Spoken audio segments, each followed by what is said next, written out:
All right, everything that's wrong with my 1990s muscle car. Let's go. We'll start from the front and work to the back, I guess. So, the engine. Wow, there's a few things. This is cracked back here. The intake box, or intake pipe, that was my fault. When I had the head off, it dropped and a little bit of crack, so I've just kind of taped it up for now, but I do want to get a metal one done, or a new one if I can find one for a decent price, but that's the first thing that's wrong. Next thing, the pacemaker headers I've got on it, or extractors. I painted them, but that flaked off pretty quick. And then when I did the head about 6 years ago, I was just kind of doing bare metal or respray them. I didn't decide, and then I sanded a bit of it off, and then I just got impatient, and then the head was ready to put back on, so I just put it back on, and it's been like that ever since. So I want to ceramic coat them, and that'll clean up the engine bay nicely. I guess technically this isn't something that's really wrong, because again, just like the headers, it's just a visual thing, but that's all gunky in that and there. So got a new one of these to put on, so we'll do that at some stage. But there's a few radiator hoses that need to be replaced before that. This one was leaking a tiny bit. It seemed to have stopped now. There was always a little bit of fluid on there. There's one down the back, the hardest to reach one, which it's just dripping slightly. So I might just replace, while I'm at it, I might as well get a full kit and replace all the radiator hoses.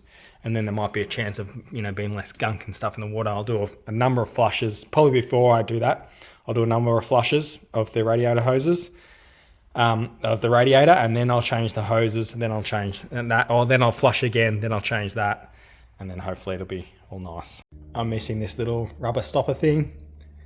It's meant to be 3 on each side. There's not one there. Some people put them there, but they're not actually meant to be one there. It's meant to be just 3. So I've just got 2 on this side. So yeah, I just need one for there. I've been to the wreckers the other day. They didn't have any E-Series or EF EL Falcons. Surprise, surprise. They used to. They've sort of reducing their yard. So yeah, I don't know. I sold an old EF Falcon to them for $50 about 10 years ago.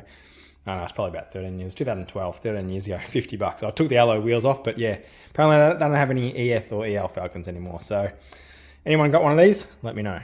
I think you can get them off eBay, but it was too much for what it is. It should be, $1, but it was like $50 or something. So yeah, I'm sure I can find a used one. So not a big deal. But other than that, engine bay is in pretty good nick. I mean, it can use a clean up. I wouldn't mind taking this off and just getting it media blasted, because it's so hard to clean these things, or painted or something. But cleaning that up would be nice. Other than that, just a few rusty bolts and stuff to clean up. But other than that, in very good shape. All right, into the interior here. Oh wow, we might start here. A little bit of rust on the door here. Probably just sand that back and put some rust stop on there. A few little rust spots here, but not too bad. The interior is probably the best part. Seats are pretty perfect, really. I mean, they could probably use a bit of more padding in there or something. It's a little bit saggy, but that's pretty good, really. Passenger seat's pretty much perfect. The rear's perfect. Yeah. The steering wheel's just started to get a little bit tacky. Just in the last couple of years, it didn't have a single mark on it, but I did have a club lock on it a few times, and I think just the club lock in the sun it is a bit tacky though.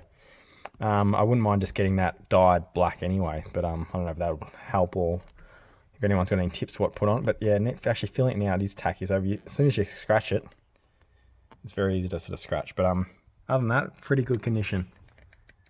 And a tiny little bit of a chip here. You can get these redone, but that's actually, you won't find one in better condition than that. Whenever I film my interior, people say how good condition is. I've kept it in good condition. Always wiped it down when it's dirty. All works pretty well. Nothing's wrong with it. Cigarette lighter. Never been used. Yeah. The radio. Yeah, that's been like that since I've got the car. It stays in there sometimes, and other times it just flicks off. So I always play with it, trying to put it back. If you touch it again, it flicks off. But other than that, well, FM, nothing. I've lost FM. I think it might be the aerial. I'm assuming it's just the aerial, because I knocked it the other day, and then FM started working for a minute, and then it stopped again. But it's weird. If I put it up full ball, you can actually just hear something. So it's not like it's not getting any reception. It's almost like it's the volume, but that is weird. If anyone knows what problem that is, let me know. To the back, yeah, the back door's got a little bit of rust there. You can see that. Need to fix that up. It's probably nothing I can't fix myself. We'll get into the seat belt. Probably everyone does this at some stage. The center seat belt, probably because it's like been pulled. When you've dropped this, it's like yanked on the seat belt. But yeah, needs a new retractor. I can't find one. I'll probably have to go to the wreckers. I can't find a new old stock or a replacement one. But if anyone's got one, let me know. For now, to make it look neat and tidy, we'll just tuck it in the back there. No one will ever know. But yeah, the back seat's pretty perfect. Carpets are pretty damn perfect. Even these aren't saggy. Haven't had too many malware sitting in there, so it's all nice and tight and looking good. So great 90s interior, these EF XRs. Just a little bit of clear peeling on just a few of the plastic parts. None of the metal parts, not really. I can tell. When I did tape off this to paint it, there was a little bit of clear came out of here, but yeah, just there, dint, chips. Yeah, I'll fix this one up, but yeah, back here, this needs to be repaired. But this was like that when I bought it, to tell you the truth.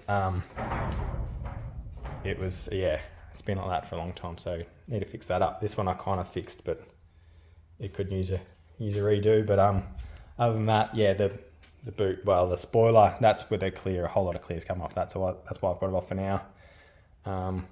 But yeah, I mean, the car looks good in pictures and videos, and it's in very good shape, really. The majority of the paint's pretty perfect, and that's what you see. The wheels are good. I've fixed up a bit of a rash here and there. Got a rash from the previous owner of the wheels. I bought these wheels secondhand. No one ever wants to admit it for doing it themselves. No, I didn't know. I actually haven't. And it's even, I don't think, it's pretty hard to put gutter rash on these tyres, especially like look at the rim guard on these things. You've got to hit a gutter pretty hard to put rash on it. So I'm not sure. Yeah, not just park it by parking your car, and it's not going to against the gutter. It's not actually going to do it unless you hit it pretty hard. So yeah, it's a bit weird. Now onto the car. I've painted this with a bit of rust stop. This is all a little bit crusty and rusty. This side's not too bad. I think it's more the other side where the seal panel, the inside of the seal panel. I'm not sure if you can see this. Yeah, that's a little bit rusty, and there's a couple little holes in there, so wouldn't mind getting that fixed. The cat, I'm sure it can use a new cat. I think it's leaking a little bit somewhere down here, because I can. It's definitely, I can hear it. And smell it coming out of here. So probably new cat, well actually new exhaust, new whole exhaust, to be honest. I wouldn't even mind a set of pacemaker 4480 competition extractors, get them ceramic coated into a high flow cat, and yeah, full exhaust, because back down here, oh my gosh, I didn't realize it was that bad. That's just before the diff, so before it goes over the diff, look at that. Oh, that is not good. Yeah, so new exhaust is much needed. That's why it sounds a bit tinny. You've seen a few of my videos revving it. It sounds very tinny. I didn't even realize it was that bad. Had a tiny hole last time I looked, but yeah, that's definitely. So this is the bad side I'm not really proud about. It's the passenger side front door. You wouldn't see that online, but when I get up close with the camera, there's a bit of rust on that door. So I don't know, would that, an expert might be able to tell me, if you're a panel beater, is that going to require a cut, a panel cut and put on there, or you reckon I could just rub that back and put some rust converter on there, and we'll see. The seal panel, yeah, well that's not good. That's almost gone through there, so that's probably the worst part. So it does have rust. It's a it's a coastal car. It's been down near the coast its whole life, so yeah, I'll show you up underneath it, but yeah, in the inner seal panel, so underneath, there are actually a couple of actual holes. So I've just put a heap of was it that rust stuff on it, sprayed a whole lot of stuff just to slow it down. I did that years ago. Haven't even dared to look lately, but I'll get the seal panels and a few bits and pieces fixed at some stage, but I'm sort of waiting to do it all at once. It's too good to do a full respray. I kind of want to keep it original, but at the same time it kind of needs some work, so I don't know. I'm not sure what to do at this stage. Now, yeah, I would get a new aerial, but I literally can't unscrew it. It's like, it sort of, it turns a little bit and I really try, but I can't get it out. I'm sure that I remember doing it to my dad's years ago. I'm sure, actually, I reckon I probably did it to this one. I could screw it out. You could screw the whole thing out because it actually doesn't go, it's completely rusted in place. It doesn't go up or down, doesn't screw out. I'm pretty sure you can screw new ones in, but it's obviously rusted, or I reckon that's probably the reason the FM's not working, maybe.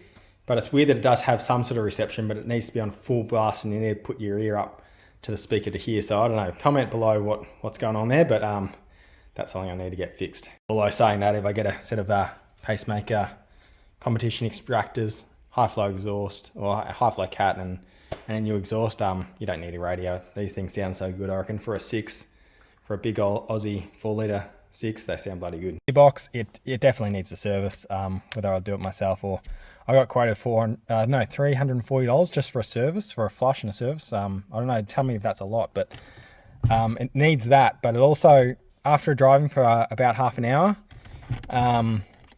going from first to second, it sort of slams into second.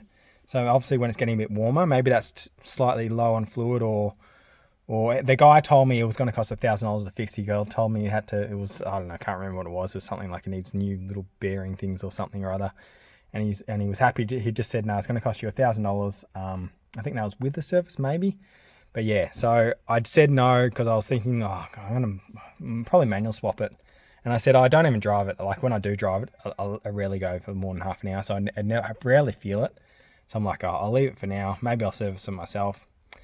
Yeah, so the other thing it doesn't listen to me. If I leave it in first, I mean, it does half the time and I can change it manually. And I understand people trying to tell me, yes, that's what autos do. They change themselves. Well, yeah, they do. Yeah, if you have it in second, yes, it'll go back to first when you slow down and then it'll go up to second, but it shouldn't go past second. Same with, third, it will go back down, but it should not go past third. So you can kind of manually change that. Whereas this doesn't listen to me at all. I could have it in first and it'll just go up through the gears like it's in drive. Or if I do have it in drive, I'm slowing down, I'll kick it back to third and it won't go. It'll just stay in fourth until it's ready to change. And it's just like it's in drive. So it really, the first, second, third don't work at all. Like I've had this car a long time. I know how it's meant to work. It doesn't work. So yeah, that's another issue. What does everyone drive in? Economy or power mode or normal mode or economy? I like driving in economy because yes, I do change it manually sometimes. and it'll more chance of it actually listening to you if it's in economy, because it'll want to change earlier.